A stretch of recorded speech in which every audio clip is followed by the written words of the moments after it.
Hello बच्चों, let's see the question. When a force is applied over a large area, the pressure produced will A increase, B decrease, C both A and B, and D none of these. Now to answer this question, first we will discuss here the key concept, and here the key concept will be pressure exerted by a force on a given surface and it is given as force per unit area.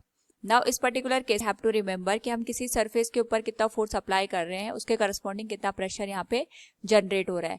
तो यहाँ पे अगर हम बात करें question की, तो question में पूछा गया है a force is applied over a large area, the pressure produce will, कि हमारे पास कोई फोर्स है, इसको हमने बहुत बड़े एरिया में अप्लाई किया है. And from the given formula we can say here जो प्रेशर है वो एरिया के इनवर्सली प्रोपोर्शन में आता है. इसका मतलब ये हो गया, अगर हमने एरिया को बढ़ा दिया और उस पर फोर्स अप्लाई किया तो उसके करस्पॉन्डिंग जो प्रेशर का अमाउंट फील होगा सरफेस पे वो कम होगा.